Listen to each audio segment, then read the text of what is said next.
अस्सलाम वालेकुम, कैसे हैं आप सब दोस्त? मेरे खैर से होंगे। और जो भाई लोग जो गल्फ़ में काम कर रहे हैं और वो यूरोप जाना चाहते हैं, ख्वाहिशमंद हैं, तो आपके लिए खुशखबरी है।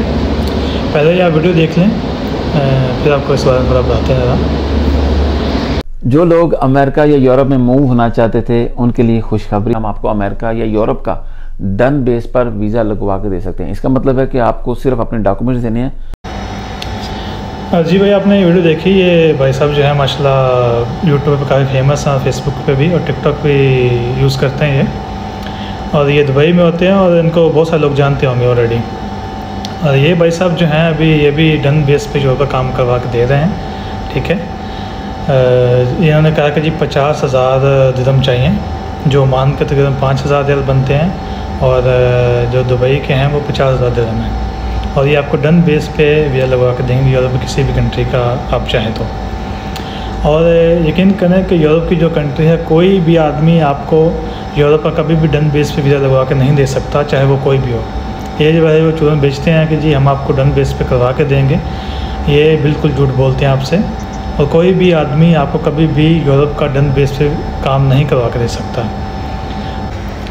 और आपका एक चीज़ मैं और क्लियर करता हूँ कि जिनके पास डॉक्यूमेंट कंप्लीट भी होते हैं उनको भी 100% श्योर नहीं होता कि उनका वीज़ा भी लग जाएगा। और कुछ दोस्त ऐसे भी हैं जिन्होंने अप्लाई किया था, जिनके डॉक्यूमेंट्स कंप्लीट थे लेकिन उसके बावजूद भी उनकी रिजेक्शन आ जाती है। तो एक नॉर्मल सी चीज़ है। लेकिन जो लोग कहते हैं जी यूरोप का वीज़ा तो हम डन बेस पे करवा के देंगे आप लोगों को, तो ऐसा बिल्कुल भी नहीं है। जो ऐसा कहते हैं वो बिल्कुल झूठ बोलते हैं और बाद में पैसे लेकर गायब हो जाते हैं, ठीक है। और जो कुछ लोग कहते हैं जी हमें से अपने पासपोर्ट कॉपी दें और लेबर कार्ड कॉपी दें। मैं टिकटॉक अक्सर देखते रहता हूँ, दुबई में बहुत सारे कंसल्टेंट ऐसे ही हैं, वो जी आपको वर्क परमिट प्रोवाइड कर रहे हैं, उसके बाद आपका वीज़ा स्टैंपिंग हो जाएगा। लेकिन जो पूरी डिटेल होती है वीज़ा की, जो डॉक्यूमेंट्स चाहिए होते हैं, वो कभी भी कस्टमर को नहीं बताते लोग। जितने कंसल्टेंट वर्क परमिट खास तौर बेचते हैं वो तो बिल्कुल भी नहीं बताते। वो कहते हैं जी आपने वर्क परमिट ले लिया तो समझें जी आपका वीज़ा लग गया। लोगों ने आपको अपना वर्क परमिट बेचना होता है, आप लोगों से पैसे लेने होते हैं। और ज़्यादातर जो कंसल्टेंट हैं वो वर्क परमिट आपको देने से पहले ही आपसे सारी पेमेंट ले चुके होते हैं। वैसे भी यूरोप का किसी भी अगर कंट्री का अपना वर्क परमिट लेना है तो उसकी कॉस्ट आती है मानी 600 रियाल तक तकरीबन आती है मैक्सिमम, और दुबई के 6,000 दिरहम तक, और कतर और सऊदी के तकरीबन सेम ही बनते हैं। लेकिन अगर इससे ज़्यादा कंसल्टेंट ले रहा है तो वो अपने ज़्यादा चार्जेस ले रहा है। किसी भी यूरोप कंट्री का जो वर्क परमिट है वो 600 रियाल में मिल जाता है, मानी 600 रियाल में। और ये मैक्सिमम कॉस्ट है। कम से कम अगर आप कहेंगे तो वो 200 रियाल में आपको मिल जाएगा, ठीक है। 2 साल का जो वैलिड वर्क परमिट होता है। और दूसरी बात यह है कि जो उसके वर्क परमिट के डॉक्यूमेंट होते हैं, कुछ कंसल्टेंट जो हैं जो अपने कस्टमर्स को पूरी तरह प्रोवाइड भी नहीं करवाते, बस वर्क परमिट देते हैं, लेकिन जो बाकी साथ में सपोर्टिव डॉक्यूमेंट होते हैं वो प्रोवाइड ही नहीं करवाते। जो वर्क परमिट का सपोर्टिव डॉक्यूमेंट है वो भी आपको मैं बता देता हूँ कौन से हैं। वहाँ से वर्क परमिट एक तो इशू होता है, जो ओरिजिनल थ्रू DHL आपको मिल जाते हैं डॉक्यूमेंट्स, उनके साथ में होता है गारंटी लेटर, ठीक है। जो आपका एम्प्लॉयर होता है वो आपको गारंटी लेता है कि हाँ ये बंदा मेरे पास काम के लिए आ रहा है और मुझे इसकी ज़रूरत है और मैं इसकी गारंटी लेता हूँ इस बंदे की, ठीक है। उसके बाद कम्यूटेशन लेटर साथ में होता है, ये भी होना ज़रूरी है कि बंदा यहाँ पे आके मेरे पास इस कम्यूटेशन में रहेगा। उसके बाद होता है KRS लेटर। KRS बेसिकली जो कंपनी की टैक्स जो वो पे करती हैं उसकी एक रसीद होती है और वो भी साथ में लाजम चाहिए होती है। उसके बाद commutation and work place with proof, उसकी पिक्चर्स चाहिए होती हैं अभी। तो पहले क्या होता था कि कुछ लोग वर्क परमिट फेक निकला, बेशक ओरिजिनल नहीं होता था, लेकिन जब लोग वहाँ पे वीज़ा लेके जाते थे वहाँ पे ना कोई रहने के लिए जगह होती थी ना काम करने के लिए, वो तो बाद में पता चलता था। और अभी जो पोलैंड की एम्बेसी उन्होंने ये रूल कर दिया कि आपको अगर वर्क परमिट आ रहा है तो साथ में भी डॉक्यूमेंट्स होने चाहिए। आपकी जो वर्क प्लेस है और जो आपका कम्यूटेशन प्लेस है उसकी पिक्चर साथ में होना ज़रूरी है विद एड्रेस, ठीक है। और दूसरे मैं डॉक्यूमेंट आपको बता दूँ, जो वर्क परमिट के बाद एम्बेसी में अपने फ़ाइल सबमिट करवानी है तो कौन से डॉक्यूमेंट्स चाहिए होते हैं, और ये डॉक्यूमेंट्स बहुत ही ज़रूरी होते हैं। जो लोग कहते हैं कि सिर्फ आप अपना पासपोर्ट लें और लेबर कार्ड की पिक्चर या स्कैन करके हमें सेंड कर दें, आपको हम घर पहुँचा देंगे, आपको वर्क परमिट दे दिया, समझिए आपका वीज़ा लग गया, ऐसी बात नहीं है। वर्क परमिट जो है जी आपको यूरोप में काम का तकरीबन 50% काम होता है, लेकिन 50% होता है तो उसके बाद में होता है, ठीक है। जब एम्बेसी में आपकी फ़ाइल जाती है, वो आपकी फ़ाइल देखते हैं तो उसके बाद वो डिसाइड करते हैं कि आपको वो वीज़ा देंगे या नहीं देंगे, ठीक है। और जो आपकी तरफ से डॉक्यूमेंट्स चाहिए होते हैं वो भी होना बहुत ज़रूरी होते हैं। जैसे कि आपकी NOC, सबसे मैं आपको पहले बता दूं कि NOC लाजमी चाहिए होती है। कुछ जो कंसल्टेंट है जब वो वर्क परमिट बेचते हैं तो कहते हैं जी एनओसी नहीं चाहिए, वो रिक्वायर्ड, क्योंकि एनओसी यहाँ पे गल्फ़ में लेना बहुत मुश्किल है अपने बाप से या बॉस से। तो जो कंसल्टेंट है वो ये कह देते हैं कि नहीं एनओसी की ज़रूरत नहीं है, एनओसी के बगैर भी आपकी फ़ाइल सबमिट हो जाएगी। हो जाती है फ़ाइल एनओसी के बगैर भी फ़ाइल आपकी सबमिट एम्बेसी में, लेकिन आपके वीज़ा के चांसेस बहुत कम हो जाते हैं उससे, क्योंकि जो एम्बेसी में लोग बैठे हैं वो चीज़ देखते हैं कि हाँ ये बंदा इस कंपनी में काम कर रहा है, और अगर ये पोलैंड जाना चाह रहा है तो जो इसकी कंपनी है वो इस बात को एग्री करती है, ये वहाँ से अप्रूवल लेके आया, ये वैसे भाग कहीं आ गया, तो इसलिए एनओसी होना बहुत ज़रूरी है।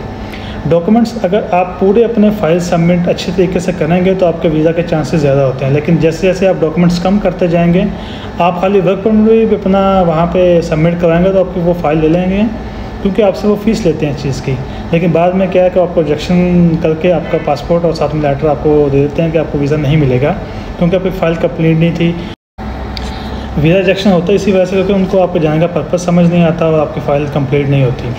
एक तो एनओसी चाहिए होती है, और दूसरा आपका बैंक स्टेटमेंट होना बहुत ज़रूरी है। बैंक स्टेटमेंट भी ऐसा नहीं कि आपने कहीं पैसे अकाउंट में डाले और निकाल लिए, और मतलब 2 नंबर जो बैंक स्टेटमेंट है वैसी नहीं, उसका भी एक प्रॉपर तरीका है कि आप जो सैलरी आप अकाउंट में आ रही है, जिस कंपनी में काम करते हैं, उसमें से कितने आप खर्च करते हैं और कितने आपने अपने सेविंग में रखे हैं, बिल्कुल ओरिजिनल आपने स्टेटमेंट बनानी है, और वो भी 800 से 1000 रियाल मानी चाहिए होता है।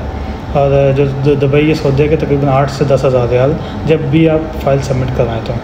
उसके बाद पुलिस क्लियरेंस सर्टिफिकेट चाहिए होता है जिस कंट्री में आप हैं और जिस कंट्री से आप आए हैं। जैसे कि मैं पाकिस्तानी हूँ तो मुझे पाकिस्तान से भी पुलिस क्लियरेंस सर्टिफिकेट चाहिए होगा, और यहाँ मैं ओमान में हूँ तो मुझे यहाँ से आरओपी से अपना पुलिस क्लियरेंस सर्टिफिकेट चाहिए होगा फाइल सबमिट करवाने के लिए, ठीक है। और उसके बाद जो आपका वर्क एक्सपीरियंस लेटर है वो भी लाजमी चाहिए होता है। जो पुलिस क्लियरेंस सर्टिफिकेट है वो लाजमी चाहिए होता है। जैसे यहाँ से ओमान से अगर आप हैं तो आप पाकिस्तानी एम्बेसी से जाके निकलवा सकते हैं, या किसी भी दूसरी कंट्री में हैं तो अपनी एम्बेसी से जाके अपना पुलिस क्लियरेंस सर्टिफिकेट निकाल सकते हैं, ठीक है। और वो एम्बेसी से ही होना चाहिए, ठीक है। और उसके बाद आपका वर्क परमिट जब आता है उसके साथ में आपका जो वर्क एक्सपीरियंस है, जिस जगह पे आप काम कर रहे हैं, वो होना बहुत ही ज़रूरी है। कुछ दोस्त होते हैं वो अपना वर्क एक्सपीरियंस नहीं लगाते साथ में, लेकिन ये होना बहुत ही ज़रूरी होता है ताकि जो आप जब फाइल सबमिट करवाते हैं तो आपकी फ़ाइल देखते हैं कि हाँ यार ये बंदा पहले ये काम कर रहा था, अभी इस काम के लिए पोलैंड में जा रहा है, तो उनको समझ आ जाती है कि किस काम के लिए जाना चाहता है बंदा। लेकिन अगर आपका वर्क एक्सपीरियंस आप नहीं लगाते तो आपका जो रिजेक्शन का चांसेस हैं बहुत ज़्यादा बढ़ जाएंगे। उसके बाद अपने आप स्टडी डॉक्यूमेंट्स भी लगा सकते हैं, मैट्रिक तक लगाएं तो बेहतर है अगर आप किसी वेयर हाउस में अप्लाई करते हैं। लेकिन अगर आप किसी अच्छी पोस्ट के लिए अप्लाई करते हैं तो आपके स्टडी डॉक्यूमेंट्स होना भी साथ में ज़रूरी। और तकरीबन जो सारे डॉक्यूमेंट्स बनते हैं 14 से 15 डॉक्यूमेंट हैं, जो कुछ पोलैंड से आते हैं, कुछ आपके पास होना लाजमी है। जैसे कि एनओसी हो गया, बैंक स्टेटमेंट हो गया, पुलिस क्लियरेंस सर्टिफिकेट हो गया, दोनों कंट्री के जहाँ से आप हैं और जहाँ पर भी रिसेंटली हैं, ठीक है।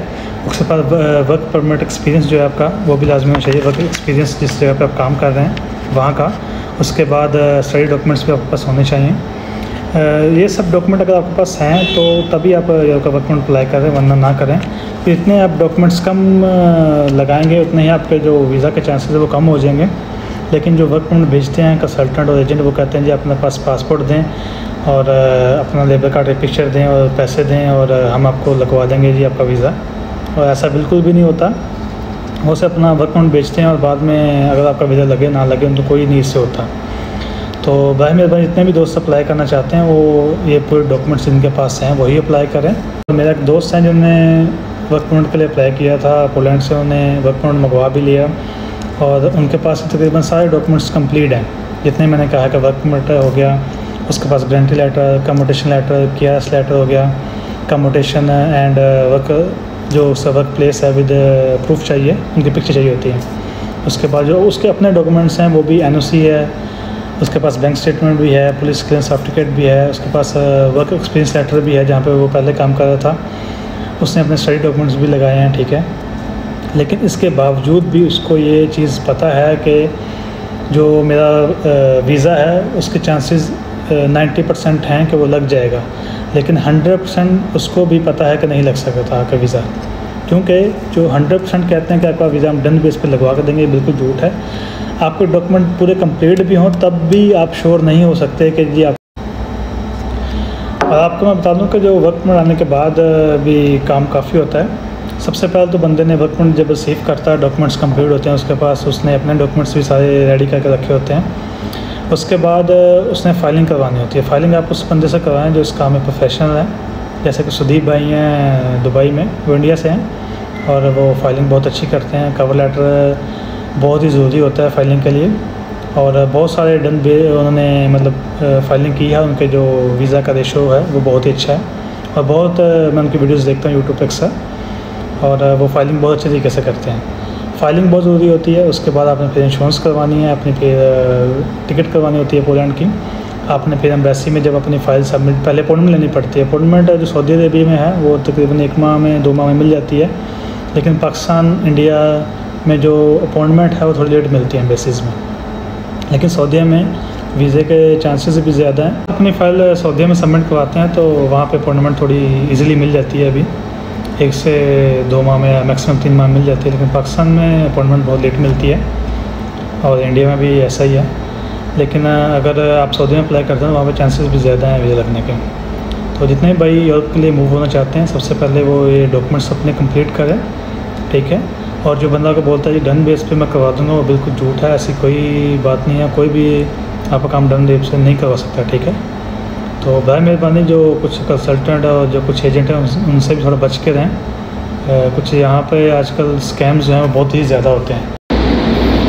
अगर आपको ये वीडियो अच्छी लगी हो तो बड़ी मेहरबानी इस वीडियो को लाइक करें और मेरे चैनल को सब्सक्राइब करें। मिलते हैं फिर इंशाल्लाह अगली वीडियो में। थैंक यू, अल्लाह हाफ़िज़।